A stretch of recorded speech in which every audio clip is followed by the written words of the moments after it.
ये कहानी है आकिरा की, जो कि हमेशा सबकी जिंदगी में एक बैकग्राउंड कैरेक्टर बन के रहता था। लेकिन एक दिन वो और उसके क्लासमेट्स एक दूसरी दुनिया में डीमंस के पास चले जाते हैं। लेकिन उस दुनिया में उसे एक ऐसा लेवल अप सिस्टम मिलता है जिसकी मदद से वो वहाँ पर सबसे ज्यादा ओवर पावर्ड हो जाता है। कहानी की शुरुआत में हमें एक असैसिन दिखाया जाता है जो कि हमारे मेन कैरेक्टर आकिरा को देख रहा था और मन ही मन सोचता है कि मैं तुम्हें ये नहीं करने दे सकता, चाहे मेरी जान ही क्यों ना चली जाए, लेकिन मैं तुम्हें ऐसा नहीं करने दूंगा। तब हम आकिरा को देखते हैं जो कि एक साइलेंट किलर के नाम से जाना जाता है। तभी अचानक से दोनों एक दूसरे के साथ लड़ने लगते हैं, लेकिन वो असैसिन हमारे आकिरा के सामने एक बच्चे से कम नहीं था। आकिरा ने उसे पलक झपकाते हुए ही 1 सेकंड के अंदर मार गिराया था। आकिरा ने उसे इतनी बुरी तरीके से हराया था कि उसने खुद एक्सेप्ट कर लिया था कि मैं हार चुका हूँ। अब उसको हराने के बाद हमारा आकिरा जाता है अपने मेन टारगेट की तरफ। जब आकिरा अपने मेन टारगेट के पास पहुंचता है तो वो देखता है कि उसका टारगेट सो रहा है। तब आकिरा अपने स्वॉर्ड को ऊपर करता है और उसको मारने ही वाला था, लेकिन तभी सीन चेंज होता है और हमें पास्ट का सीन दिखाया जाता है, जहाँ पर आकिरा अपने दोस्त के साथ कॉलेज में बैठा हुआ था और नॉर्मली जैसे सब लोग फोन के साथ टाइम पास करते हैं वो भी कर रहा था। लेकिन तभी अचानक से वहाँ पर कुछ अजीब सा होता है।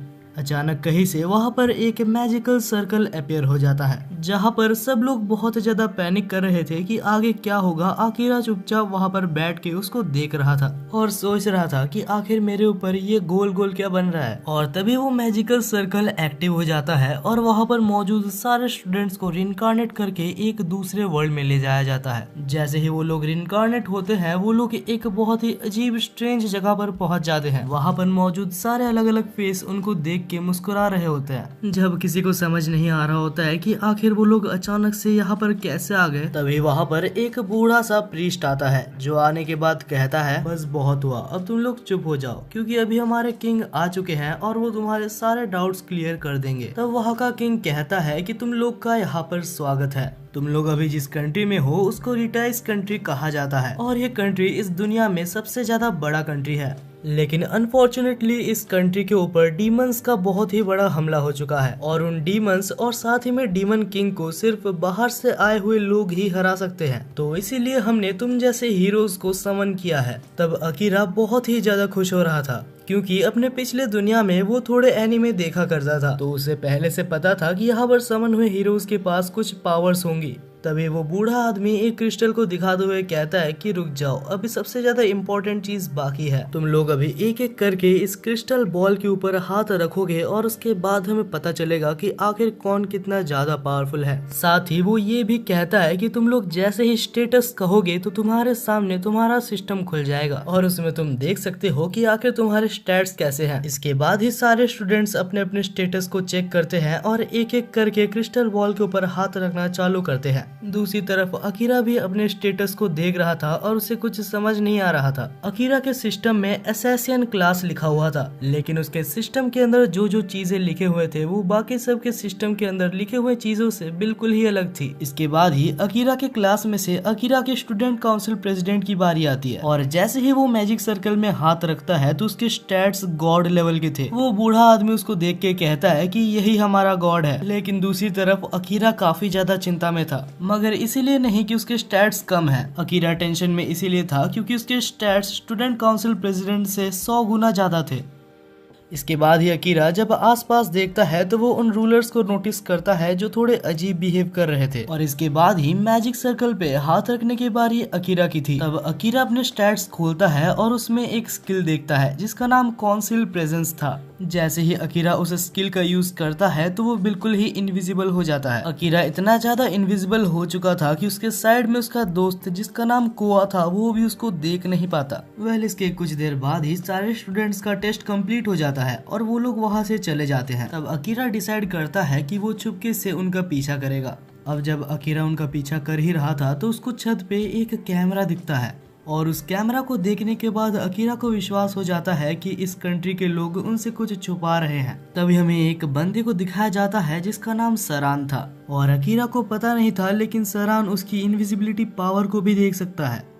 अब बहुत देर उनका पीछा करने के बाद फाइनली अकीरा को एक ऐसा रूम मिलता है जिसमें कि वो छुप सकता है। उस रूम में कोई ज्यादा आता जाता नहीं था, जिस वजह से अकीरा सोचता है कि ये उसका हाइड आउट के लिए सही रहेगा। वह अब दूसरी दुनिया के कपड़े पहन के वो यहाँ पर बाहर नहीं जा सकता, जिस वजह से वो वहाँ पर एक असैसियन का कपड़ा पहनता है। और अब ये सब हो जाने के बाद वो बाहर निकल के अपने नए स्किल्स को टेस्ट कर रहा था। वो अपनी कुछ न्यू स्किल्स टेस्ट करता है, जिनमें से कुछ स्किल्स हमें भी दिखाए जाते हैं। उनमें से एक स्किल था कि अकीरा किसी भी दीवार में बहुत ही इजीली चढ़ सकता है और यहाँ तक कि वो बहुत ही लंबे लंबे जंप्स भी लगा सकता है। अब कुछ चीजें और टेस्ट करने के बाद वो फिर से इनविजिबल हो जाता है और अब अकीरा कुछ इंफॉर्मेशन कलेक्ट करने के लिए फिर से इनविजिबल होके किंग के कमरे में पहुंच जाता है। अकीरा किंग को देखता है जो कि चुपचाप आराम से बैठ के अपना काम कर रहा था और पीछे ही अकीरा था। अगर वो चाहता तो वहीं पर वो किंग को मार सकता था, लेकिन तब अकीरा अपने आप को रोकता है और कहता है कि पहले मुझे इन सब बारे में और ज्यादा जानना होगा।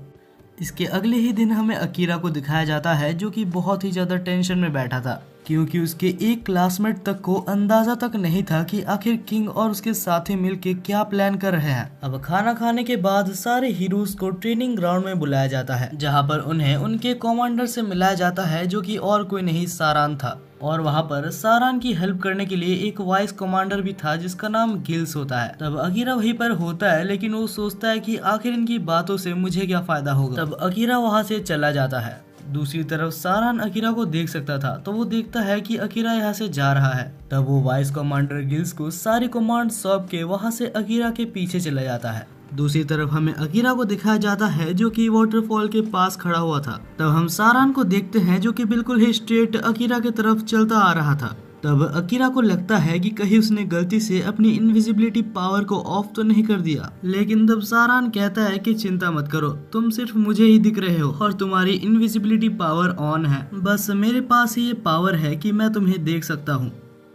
तब अकीरा ये सब सुन के वहाँ पर फाइट करने के लिए बिल्कुल रेडी था और स्वॉर्ड तक को निकाल देता है, लेकिन तब सारान कहता है कि रुक जाओ, मैं तुमसे लड़ने के लिए नहीं आया। चिंता मत करो, मैं तुम्हारी इस पावर के बारे में किसी को कुछ भी नहीं बताऊंगा। अकीरा को ये सब देख के विश्वास नहीं हो रहा था। उसे समझ नहीं आ रहा था कि आखिर सारान उसका फेवर क्यों ले रहा है। अगले ही सीन में हम देखते हैं कि अकीरा और सारान एक जगह पर बैठे थे। तब अकीरा सारान को कहता है कि मुझे इस दुनिया के बारे में जल्दी से जल्दी जितना हो सके उतना जानना होगा। तब सारान पूछता है कि तुम्हारी इनविजिबिलिटी पावर का लेवल कितना है, और तब अकीरा कहता है कि मेरे इनविजिबिलिटी का लेवल मैक्स्ड आउट हो चुका है और मेरे बाकी स्किल्स लेवल 1 पर ही अटके हैं और मुझे बिल्कुल भी आइडिया नहीं है कि आखिर उसे कैसे बढ़ाया जाए। तब अकीरा सोच रहा था कि मुझे पहले से इन एनिमेज के बारे में पता था और मुझे ये भी पता था कि यहाँ पर आके बहुत ही ज्यादा मजा आता होगा, लेकिन अभी मुझे घर जाना है। मेरे मदर और फादर उस दुनिया में इंतजार कर रहे हैं। तब सारान कहता है कि बिल्कुल तुम्हें अपनी दुनिया में वापस जाना ही चाहिए, लेकिन उस दुनिया में जाने से पहले तुम्हें यहाँ पर बहुत ज्यादा स्ट्रॉन्ग होना होगा ताकि तुम खुद पता लगा सको कि आखिर वापस उस दुनिया में कैसे जाना है। और चिंता मत करो अकीरा, मैं तुम्हें सारी चीजें सिखाऊंगा जो कि तुम्हें सीखनी चाहिए, और यहाँ तक कि मैं तुम्हें कुछ ऐसे स्पेल्स भी सिखाऊंगा जिससे कि तुम काफी ज्यादा ताकतवर बन सकते हो। पहली बार अकीरा को ऐसा लग रहा था कि उसके साथ उसका कोई दोस्त बनने वाला है। तब अकीरा कहता है कि ठीक है, लेकिन इसके बदले मैं तुम्हें क्या दूं? तब सारान कहता है कि अगर तुम्हें मुझे कुछ देना ही है तो तुम मुझे अपने दुनिया के बारे में कुछ इन्फॉर्मेशन बता सकते हो। वेल अकीरा, मैं इन्फॉर्मेशन इसीलिए मांग रहा हूँ क्योंकि मुझे नई चीजें जानने में बहुत ज्यादा मजा आता है। अब इसके बाद ही दोनों अच्छे से ट्रेनिंग करने लगते हैं और उन दोनों की दोस्ती अच्छी होते जाती है। तब सारान अकीरा की थोड़ी स्ट्रेंथ ट्रेनिंग भी करवाता है और तब सारान उसे ये भी बताता है कि इस दुनिया में ह्यूमंस के साथ एल्व्स और बीस्ट्स भी रहते हैं।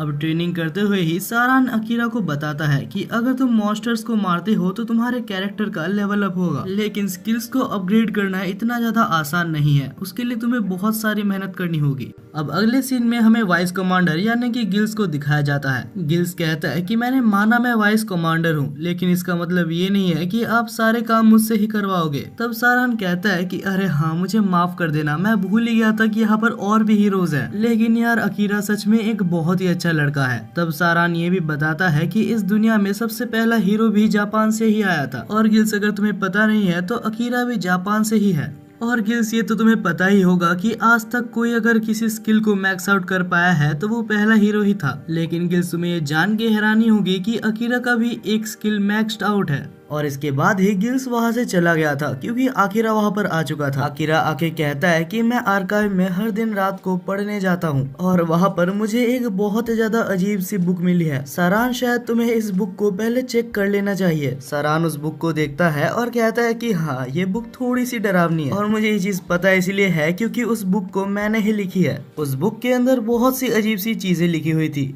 जैसे कि किंगडम को हाथ में कैसे लिया जाए या कुछ ऐसे ट्रिक्स जिससे कि जनता को लूटा जा सके। तब सारान कहता है कि हमारा किंग पूरी तरीके से ब्रोक बन चुका है, यानी कि उसके पास इतने भी पैसे नहीं है कि वो किंगडम को चला पाए और पैसे लेने के लिए या फिर उसके खुद के फायदे के लिए वो किसी भी हद तक जा सकता है और हम लोग भी इस किंगडम के एक हिस्सा है। और अकीरा, तुम विश्वास करो कि मैं बिल्कुल भी नहीं चाहता कि बाहर से आए हुए हीरोज को हमारे किंग का वो साइड देखना पड़े, लेकिन किंग और कुछ रॉयल फैमिलीज ने हमारे ऊपर बहुत ज्यादा एहसान किया है और यही वजह है कि मैं डायरेक्टली किंग से उस तरीके से बात नहीं कर सकता।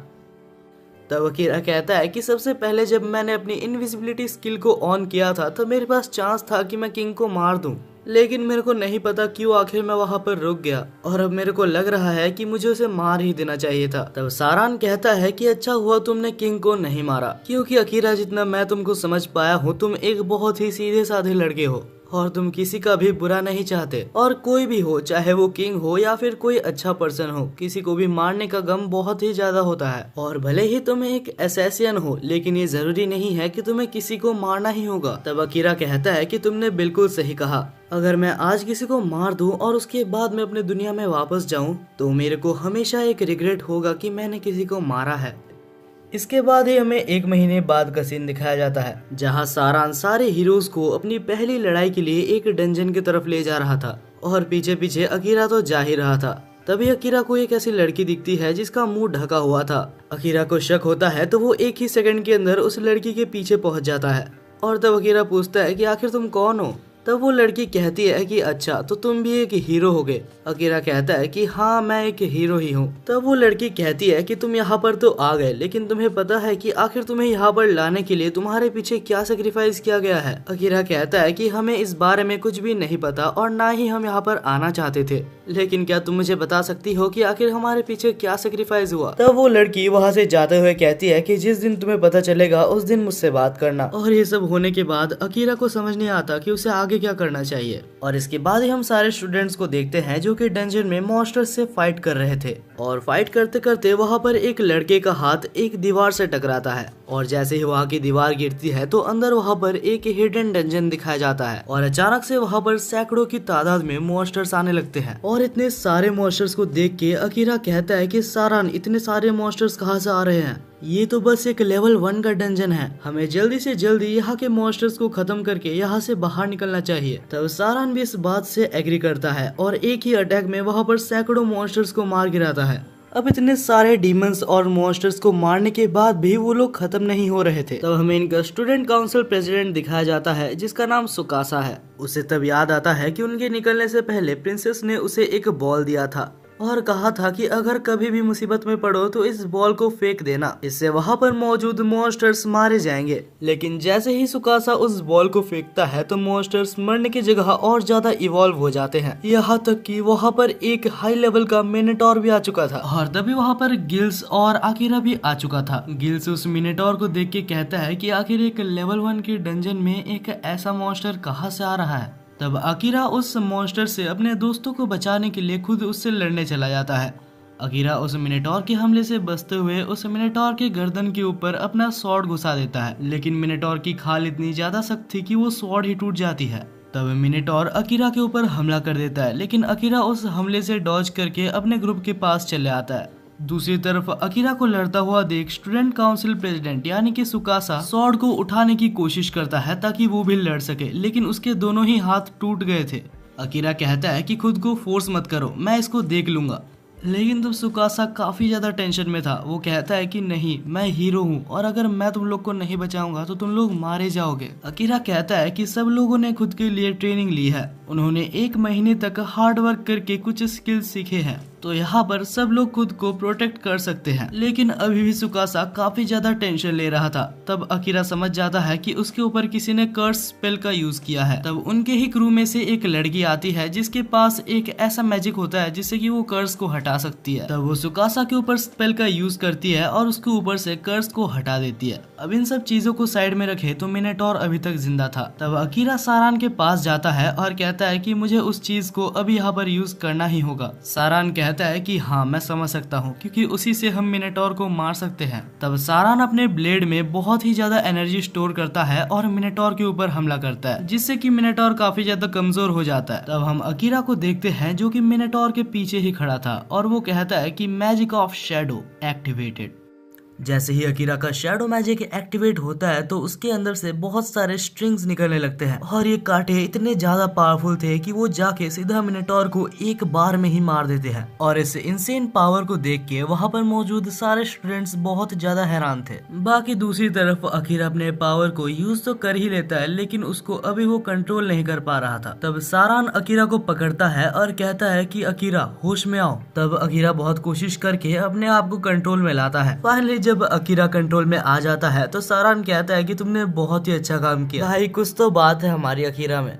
अब इसके अगले सीन में ही हम सारान और अकीरा को देखते हैं जो कि एक वाटरफॉल के पास बैठे हुए थे, जहां पर अकीरा कहता है कि सबसे बड़ा थैंक यू तो तुम्हें है सारान, ट्रेनिंग के दौरान तुमने मेरे को मेरी पावर्स को कंट्रोल करना सिखाया है। लेकिन तब सारान कहता है कि आखिर ये तुम क्या कर रहे हो अकीरा, ट्रेनिंग के दौरान तुमने जो स्पेल्स मेरे को दिखाया है वो मैंने अपनी जिंदगी में कभी नहीं देखे थे। इससे ज्यादा पावरफुल स्पेल्स मैंने आज तक अपनी जिंदगी में नहीं देखे। लेकिन सारान तुम्हें भी ये पता है कि इन पावर्स को यूज करने के बाद तुम कितना ज्यादा थक जाते हो, तो मैं तुम्हें एक सजेशन देना चाहता हूँ कि हमेशा इन पावर्स को तभी यूज करना जब तुम्हारे पास और कोई चारा ना हो। और तभी हम सारान को देखते हैं जो कि अकीरा को एक कटाना देते हुए कहता है कि ये हमारी पहली हीरो की कटाना है और इस स्वॉर्ड को आज तक हीरो के अलावा कोई भी अच्छे से नहीं चला पाया। अकीरा कहता है कि अगर ये स्वॉर्ड हीरो की है तो तुम्हें अभी हमारे प्रेजेंट हीरो को ये स्वॉर्ड देनी चाहिए। तब सारान कहता है कि नहीं, इसकी कोई जरूरत नहीं है, मुझे लगता है कि तुम इस स्वॉर्ड की सबसे ज्यादा काबिल हकदार हो, और वैसे भी मैं इस स्वॉर्ड को और किसी को दे भी नहीं सकता क्योंकि ये स्वॉर्ड मैंने सिर्फ तुम्हारे लिए रॉयल आर्मरी से चुरा के लाया है। अकीरा सुन के बिल्कुल ही चौंक जाता है और कहता है कि तुम्हें मेरे लिए इतना कुछ करने की जरूरत नहीं है सारान। तभी अकीरा उस स्वॉर्ड को अच्छे से देखता है, जहाँ पर उस स्वॉर्ड के ऊपर अकीरा को कुछ लिखा हुआ दिखाई देता है। उस स्वॉर्ड के ऊपर ये लिखा हुआ था कि ये स्वॉर्ड सिर्फ उसी को मिलनी चाहिए जो कि इसका रियल हकदार हो, और जिसको भी ये स्वॉर्ड दिया जाए बहुत सोच समझ के दिया जाए। आखिर में हमें हीरो का नाम बताया जाता है जो कि यातोनो कामे था, और ये नाम जाना जाता है the God of night blade के नाम से। अब इन सब चीजों को साइड में रखा जाए तो अभी सुकासा के बारे में उन्हें कुछ करना होगा, क्योंकि अगर आपको याद हो तो सुकासा के ऊपर किसी ने कर्स मैजिक किया था और वो मैजिक अभी तक पूरी तरीके से नहीं हटा है। तब सारान अकीरा को कुछ चीजें बताता है और इसके बाद ही हम अकीरा को देखते हैं जो कि एक लड़की के रूम में गया था जिसका नाम मारिया था, और ये लड़की इस किंगडम में कर्स का यूज करके सबको अपने वश में करती है। तब अकीरा चुपके से जाता है और उस कर्स को अपने न्यू कटाना के मदद से 2 हिस्सों में तोड़ देता है, और इसके साथ ही सुकासा के ऊपर हुआ गया कर्स पूरी तरीके से टूट जाता है।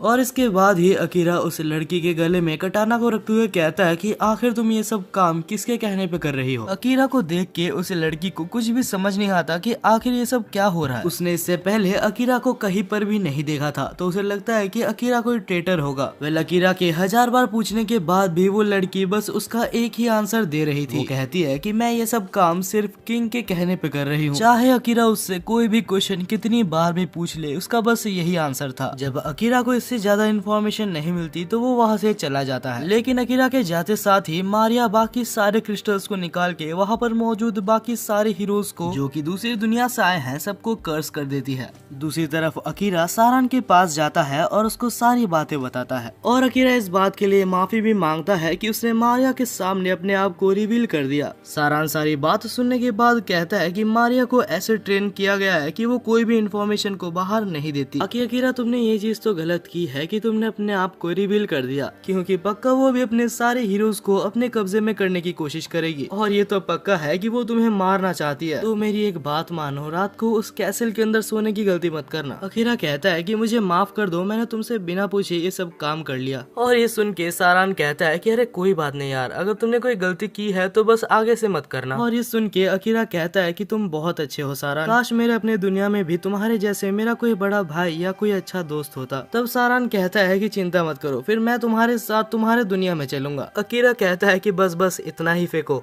अगली सुबह हम अकीरा को देखते हैं जो कि बैठा हुआ था और काफी खुश था, लेकिन तभी कैसर के अंदर से चिल्लाने की आवाज आती है। तो अकीरा जब वहाँ पर पहुँचता है तो वो सुकासा को देखता है। सुकासा को नॉर्मल देख के अकीरा को सच में बहुत ज्यादा खुशी होती है, लेकिन सब कुछ तब बदल जाता है जब अकीरा क्राउड के अंदर जाता है। जैसे ही अकीरा अंदर जाता है तो वो देखता है कि सारान वहाँ पर मारा जा चुका है। सारान को एक डैगर की मदद से मार दिया गया था और ये देख के अकीरा प्रोसेस नहीं कर पाता कि आखिर वो भी क्या देख रहा है। लेकिन तभी उनमें से एक लड़का कहता है कि तुम्हें ज्यादा नाटक करने की जरूरत नहीं है, हम सबको पता है अकीरा कि कमांडर को तुमने ही मारा है। अकीरा कहता है कि तुम ऐसा कैसे कह सकते हो, तुम्हारे पास क्या प्रूफ है कि मैंने सारान को मारा है। तो वहाँ पर एक जन कहता है कि अगर तुम देखोगे तो सारान के चेस्ट पे जो डैगर से उसकी मौत हुई है वो तुम्हारा ही डैगर है। अकीरा कहता है कि तुम लोग आखिर ऐसा कैसे कह सकते हो, आखिर तुम लोगों को बचाते वक्त ही उस मिनोटॉर के ऊपर हमला करने पे मेरा डैगर तुम लोगों के सामने ही टूटा था।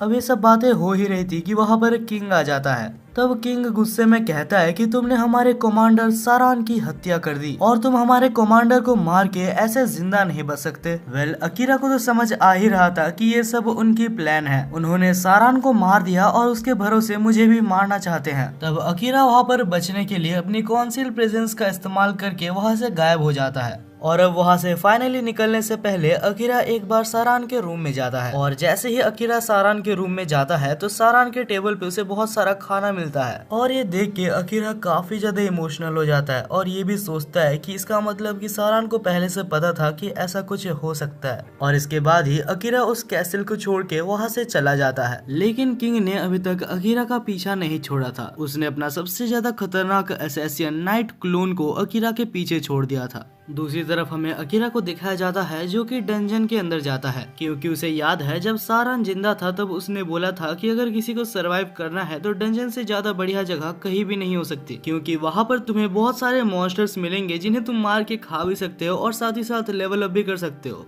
और मुझे ये बोलने की तो जरूरत नहीं है कि वो जितना सेफ है उतना ही ज्यादा डेंजरस भी है, इसीलिए क्योंकि वहाँ पर ऐसे ऐसे मॉन्स्टर्स है जो कि आज तक डिस्कवर तक नहीं हुए। तो अकीरा वहाँ पर तुम्हारा लेवल अप जरूर जल्दी हो जाएगा, लेकिन वहाँ पर सर्वाइवल बहुत ज्यादा हार्ड है। अकीरा ने सारान को अपने दिल के अंदर रखा था, उसकी एक एक बोली गई बातें अकीरा को याद थी और उसी के साथ अकीरा 69th लेवल पे पहुंच जाता है। और 69th लेवल पर आके उसको बहुत ज्यादा मुश्किलें आ रही थी क्योंकि यहाँ पर मॉन्स्टर्स काफी ज्यादा स्ट्रॉन्ग थे। लेकिन सारान ने कहा था कि जब तुम 100 लेवल पर पहुंच जाओगे तो वहाँ पर तुम्हें एक लेजेंडरी स्किल मिलेगी और मेरी बात मानना, ये स्किल तुम्हें यहाँ पर सर्वाइव करने में सबसे ज्यादा मदद करेगी। अब कुछ मॉन्स्टर्स को हराने के बाद अकीरा फाइनली 69th फ्लोर में बॉस मॉन्स्टर के पास पहुंच चुका था और बॉस मॉन्स्टर्स का बस एक ही रूल होता है, या तो मैं मर जाऊं या तो मैं मार दूं। वेल, अकीरा बॉस रूम के अंदर चला जाता है और उधर एक बहुत ही ज्यादा बड़ा वुल्फ मॉन्स्टर उसे देखने के लिए मिलता है। अब वो मॉन्स्टर जैसे ही अकीरा को देखता है तो वो मॉन्स्टर अकीरा के ऊपर हमला करना शुरू कर देता है।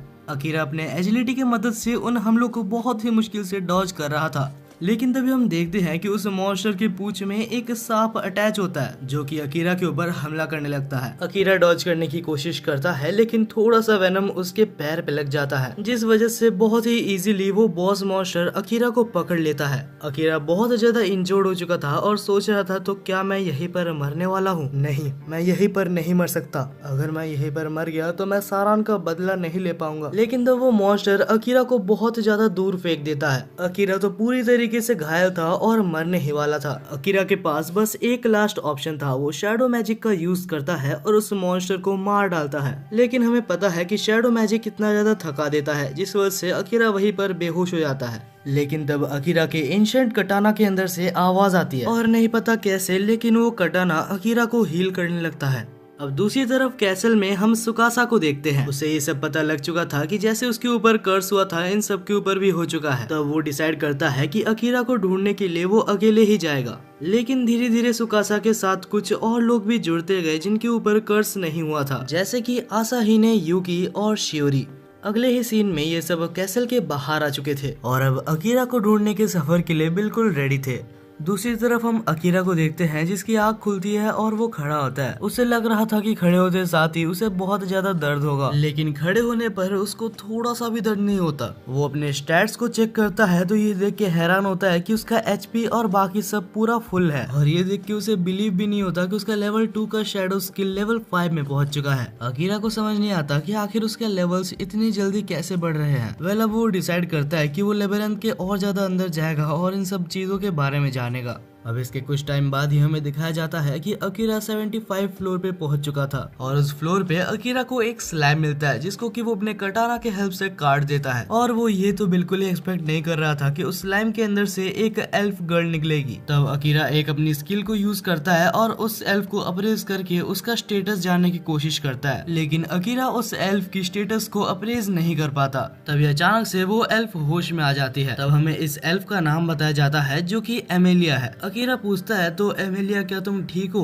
वो कहती है कि हाँ मैं ठीक हूँ, लेकिन अकीरा उसको अप्रेज करके इतना तो जान ही पाता है कि उसकी एचपी बहुत ज्यादा कम है तो वो ठीक तो नहीं है। तब अमेलिया अकीरा को देखती है और उसे पता चल जाता है कि अकीरा के पास अप्रेजर आए हैं। तब वो अकीरा को डांटने लगती है क्योंकि उसने बिना पूछे अमेलिया को अप्रेज कर दिया, लेकिन अकीरा पूरी डांट सुन पाता उससे पहले ही अमेलिया बेहोश हो जाती है। तब अकीरा अमेलिया को एक सुरक्षित जगह पर ले जाता है और उसे एक ब्लैंकेट से ढक देता है ताकि वो रिकवर हो सके। कुछ देर बाद जैसे ही अमेलिया उठती है तो अकीरा उसे थोड़ा सा पानी देता है और कहता है कि चिंता मत करो, तुम यहाँ पर बिल्कुल सेफ हो। अमेलिया को काफी ज्यादा भूख लग रही थी तो अकीरा उसे थोड़ा सा पोरेज देता है और खाने के लिए कहता है। अमेलिया इतनी ज्यादा भूखी थी कि 1 मिनट भी वेस्ट नहीं करती और उस पोरेज को पूरा खा लेती है और उसके बाद पूछती है कि अकीरा तुम्हारा नाम यही है ना? अकीरा कहता है हाँ मेरा नाम यही है, मुझे लगता है कि तुम एक बहुत ही ज्यादा अच्छे इंसान हो, अगर तुम चाहते तो मुझे छोड़ के भी जा सकते थे लेकिन तुमने मेरी हेल्प की। अकीरा कहता है कि ऐसा कुछ नहीं है, इन सब चीजों की मुझे आदत है, इससे पहले मैं अपनी बीमार मदर की देखभाल किया करता था। तो अमेलिया कहती है कि तुम 75th लेवल पे थे और सिर्फ मुझे बचाने के लिए तुम 75th से 69th लेवल पर आ गए। अकीरा कहता है कि मुझे यहाँ पर आना ही होता क्योंकि बस यही एक लेवल है जहाँ पर पानी मौजूद है। और इसके बाद ही दोनों थोड़ा सा रेस्ट कर लेते हैं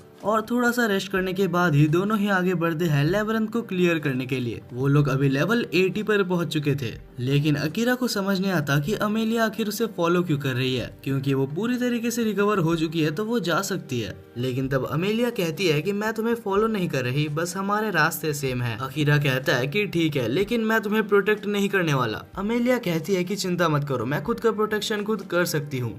इसके बाद ही वो लोग बॉस के रूम में चले जाते हैं और एक ड्रैगन उनके ऊपर अटैक कर देता है। अकीरा अपने ऊपर कॉन्सल प्रेजेंस का यूज करता है, वहीं पर एमिलिया ड्रैगन के ऊपर ग्रेविटी मैनिपुलेशन का यूज करती है। इसके बाद ही अकीरा ड्रैगन के ऊपर हमला करने जाता है लेकिन ड्रैगन उसको दूर फेंक देता है। और इसके बाद ही अकीरा एक स्ट्रेटेजी बना के कहता है कि अमेलिया थोड़ा सा सावधान रहना। अकीरा अपने शैडो स्किल का यूज करता है और उस ड्रैगन के ध्यान को भटकाता है, और जैसे ही ड्रैगन का ध्यान भटकता है तो अकीरा उसके सबसे ज्यादा वीकेस्ट स्पॉट पर हमला कर देता है। तभी वो ड्रैगन अपने ऊपर से कंट्रोल खो देता है और अमेलिया के ऊपर गिरने वाला था, लेकिन तब अकीरा अमेलिया को बचा लेता है। इसके कुछ देर बाद ही हम देखते हैं कि वो ड्रैगन चेंज होके एक बड़ा ब्लैक कैट में कन्वर्ट हो जाता है। वह ये देख के अकीरा और अमेलिया को ज्यादा शौक नहीं लगता क्योंकि उन्हें पता था कि एक ड्रैगन इतनी इजीली तो नहीं मरेगा, तो ये ड्रैगन नहीं है। तब हम उस ब्लैक कैट को देखते हैं जो कि बोल सकता था और कहता है कि इससे पहले कि तुम मुझे मार दो, मुझे बहुत ही ज्यादा शर्म आ रही है कि मैं तुम जैसे बच्चों के हाथों मारा गया। मैं कोई ऐसा वैसा कैट नहीं हूँ, मुझे एक डीमन लॉर्ड ने बनाया है और इससे पहले कि तुम मुझे मार दो, डीमन लॉर्ड तुमसे कुछ कहना चाहते हैं। तभी हम देखते हैं कि डीमन लॉर्ड उस कैट के थ्रू अपनी बातों को कहता है। वो अकीरा को ऑर्डर करता है कि लेबेरेंथ के बाहर एक वॉल्केनो है, उस वॉल्केनो को लैंड ऑफ डीमंस कहा जाता है और मैं तुम्हारा वहाँ पर वेट कर रहा हूँ। अकीरा को कोई भी अंदाजा नहीं था कि डीमन लॉर्ड उसको पहले से जानता है। दूसरी तरफ हम कैट को देखते हैं जो कि जमीन में लेट गया था और कहता है कि तुम मुझे अभी मार सकते हो, लेकिन तब अकीरा कहता है कि मैं तुम्हें नहीं मारूंगा। तब वो कैट कहता है कि सारे डीमंस ह्यूमंस के दुश्मन होते हैं, ये याद रखना। अकीरा कहता है कि मुझे उससे कोई फर्क नहीं पड़ता, लेकिन तब अमेलिया कहती है कि अकीरा, लेकिन अगर तुम उसको नहीं मारोगे तो हम बॉस लेवल को क्लियर नहीं कर पाएंगे, तो आखिर हम डंजन में आगे बढ़ेंगे कैसे। तब वो कैट कहता है कि इतना मत सोचो और मुझे मार दो, लेकिन अकीरा फिर से मना करता है और कहता है कि मुझे कैट्स बहुत पसंद है, स्पेशली ब्लैक वाले। तभी अमेलिया को एक आइडिया आता है। वो कहती है कि अगर तुम चाहो तो इसके साथ एक पैक्ट बना सकते हो और ऐसा करके तुम इस कैट को मारोगे भी नहीं और हम यहाँ से निकल भी सकते हैं। लेकिन तभी वो कैट कहती है कि ये बिल्कुल ही इलॉजिकल बात है, क्योंकि उस पैक्ट को बनाने के लिए जितनी मैजिकल कंट्रोल की जरूरत होगी इस बच्चे में, वो कहा। वो कैट अकीरा को अंडर एस्टिमेट कर रहा था, क्योंकि उसे लगता है कि अकीरा एक बच्चा है और वैसे माना कंट्रोल को मास्टर करने में बहुत ज्यादा टाइम लगता है। तब अकीरा पूछता है कि अगर मैं फेल हो गया तब क्या होगा। कैट कहता है कि अगर तुम्हारा ये रिचुअल फेल हो जाता है तो हम दोनों में से कोई भी कभी भी मर सकता है। अकीरा कहता है कि तो ठीक है, मैं तुम्हारे साथ ये पैक्ट करने के लिए रेडी हूँ। तब अमेलिया कहती है कि रुको, इतनी ज्यादा केयरलेस मत बनो। अकीरा, क्या तुम्हारे लिए तुम्हारी लाइफ की कोई वैल्यू नहीं है? क्या तुम इतनी जल्दी मरना चाहते हो? लेकिन अकीरा ठान चुका था और कहता है तो ठीक है, इस रिचुअल को चालू करो। रिचुअल चालू होती है और अकीरा कैट के ऊपर हाथ रख के उसको एक नाम देता है, क्योंकि कैट का कलर ब्लैक है और उसका फर बहुत ही ज्यादा मुलायम है। अकीरा ने कैट का नाम नाइट रखा था। तब अमेलिया कहती है कि इसके बाद तुम्हें कैट के पंजे पर अपना हाथ रख के उसके अंदर से सारे माना को अपने अंदर लेना है। लेकिन अकीरा, थोड़ा सा केयरफुल रहना, क्योंकि ये बहुत ही ज्यादा हार्ड प्रोसेस है और अगर तुमने इस चीज को ठीक से नहीं किया तो तुम मारे जा सकते हो। तब अकीरा बिना कुछ कहे अमेलिया के इंस्ट्रक्शंस को फॉलो करता है। अचानक से अकीरा को लगता है कि वो कैट के माइंड के अंदर चला जा रहा है, जहाँ पर हमें एक सिटी दिखाया जाता है जो कि पूरी आग में जल रही थी। तब अकीरा अपने पेट कैट नाइट को देखता है जो कि पूरी शहर में इधर उधर भाग रहा था। जैसे ही अकीरा नाइट को बुलाता है तो नाइट बहुत ही गुस्से होकर उसके ऊपर ही अटैक करने लगता है। अकीरा उस अटैक से डॉज करता है, लेकिन थोड़ा सा इंजर्ड हो जाता है। तब नाइट अकीरा को कहता है कि अपना स्वॉर्ड निकालो और मुझे मार दो, क्योंकि इसके अलावा तुम्हारे यहाँ से निकलने का और कोई चारा नहीं है। और तभी नाइट फिर से अकीरा के ऊपर हमला कर देता है, लेकिन इस बार अकीरा बहुत ही मुश्किल से उसको डॉज करने की कोशिश करता है। दूसरी तरफ हम रियल वर्ल्ड में अकीरा के बॉडी को देखते हैं जो बिल्कुल भी नहीं हिल रही थी। और फिर से नाइट के माइंड के अंदर हम देखते हैं कि अभी अकीरा बिल्कुल तैयार हो चुका है नाइट से फाइट लेने के लिए। अकीरा नाइट को मारने के लिए नाइट के ऊपर जंप करता है और नाइट भी अपने आप को प्रोटेक्ट करने के लिए अपने पंजे को उठाता है। लेकिन तब हम अकीरा को देखते हैं जो कि इंटेंशनली अपने आप को नाइट के पंजों की मदद से मार लेता है। नाइट को कुछ भी समझ नहीं आता कि आखिर अकीरा ने ऐसा क्यों किया। तब अकीरा कहता है कि मुझे ये पता है कि ये तुम्हारा माइंड है और मैं तुम्हें कभी भी नहीं मारना चाहता, और मुझे ये भी पता है कि तुम भी मुझे कभी नहीं मारना चाहोगे। मैं चाहता हूँ कि तुम भी अपनी लाइफ को अच्छे से जियो और अब मैं तुम्हें कंट्रोल करने वाला हूँ ताकि तुम फिर से ऐसी डिस्ट्रक्शन ना करो। और अब हम फाइनली देखते हैं कि ये सब खत्म होता है और वो लोग रियलिटी में आ जाते हैं, जहाँ पर हम नाइट को देखते हैं जो कि पूरी तरीके से बदल चुका था। जैसे ही अकीरा वहाँ पर आता है तो अमेलिया उसको पकड़ती है और देखती है कि क्या वो ठीक है, और इसके बाद ही हमें पता चलता है कि अकीरा और नाइट के अंदर पैक्ट साइन हो चुका है। दूसरी तरफ नाइट भी काफी ज्यादा खुश होता है और अकीरा से कहता है कि मुझे लगा नहीं था कि तुम ये कर सकते हो, लेकिन तुम्हारा काफी शुक्रिया कि मैं अभी आजाद हूँ। और अब इसके कुछ देर बाद ही वहाँ पर एक टेलीपोर्टेशन सर्कल आ जाता है और इसकी मदद से वो लोग जब चाहे तब बाहर निकल सकते हैं। तब अकीरा कहता है कि हम यहाँ से कुछ देर बाद जाएंगे, तब तक हम यहाँ पर कुछ देर रेस्ट कर लेते हैं और मैं तुम दोनों के बारे में ही थोड़ा सा और जानना चाहता हूँ, स्पेशली तुम अमेलिया।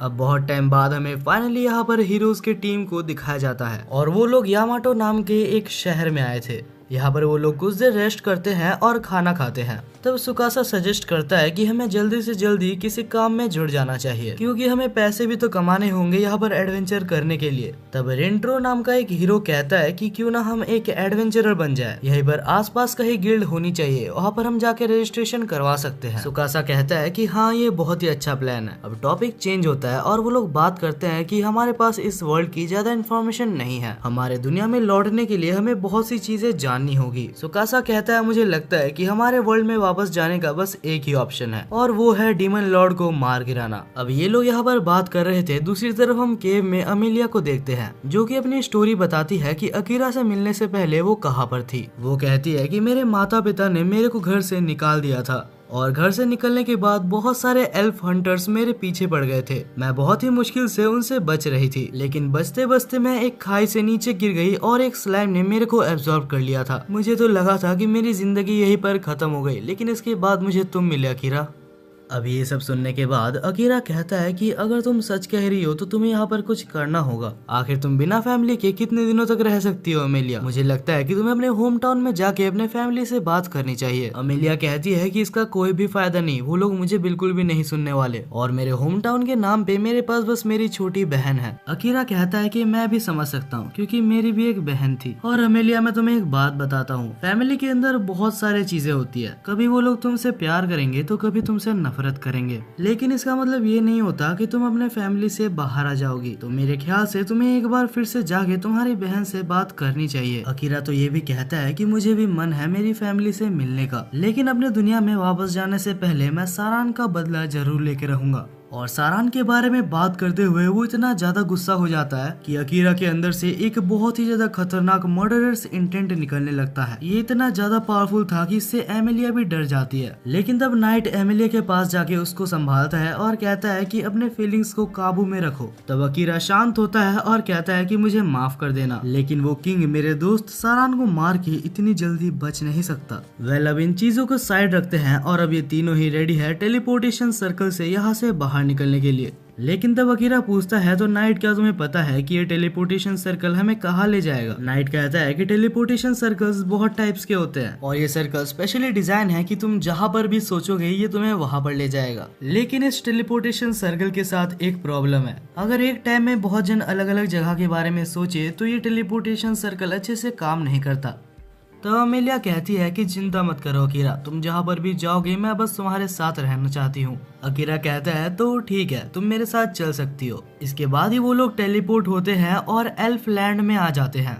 एल्फ्स के विलेज में आके एमिलिया को विश्वास नहीं होता कि वो लोग इतने जल्दी यहाँ पर आ गए। अमेलिया यहाँ पर आने के लिए बिल्कुल भी तैयार नहीं थी और अमेलिया के आते साथ ही उसके ऊपर एरोस से हमला होने लगता है। अकीरा एमिलिया को बचा लेता है और उस शूटर के पास जाके उसके गले पर नाइफ रख के कहता है कि अगर तुमने एक और एरो शूट किया तो मैं तुम्हें यहीं पर मार दूंगा। अमेलिया और नाइट वहां पर भाग के जाते हैं और जैसे ही वो लोग शूटर को देखते हैं तो वो कोई और नहीं लियो था। लियो कहता है कि तुम हमारी इस विलेज की प्रिंसेस और नहीं रही, तो ये तुम्हारा घर नहीं है, तो तुम यहाँ से जा सकती हो। अमेलिया कुछ बोल पाती उससे पहले अकीरा उसको बेहोश कर देता है क्योंकि वो बहुत ज्यादा बोल रहा था। अमेलिया उसको शुक्रिया अदा करती है, लेकिन अकीरा कहता है कि रुक जाओ, अभी तो बहुत कुछ बाकी है। हमें दिखाया जाता है कि वहाँ पर सैकड़ों शूटर्स थे जो कि इनके ऊपर शूट करने के लिए बैठे हुए थे और तभी बीच में से एमिलिया की सिस्टर आती है जो कि कहती है कि तुम पिछली बार भाग गई थी, लेकिन इस बार तुम शायद भाग नहीं सकती क्योंकि मैं तुम्हें मारने वाली हूँ। और ये सब देख के अकीरा को रियलाइज हो जाता है कि उसने फैमिली के बारे में जो भाषण दिया था वो सारी चीज गलत थी, क्योंकि ये लड़ाई जो कि एमिलिया और उसकी बहन के बीच में है ये कुछ ज्यादा ही है।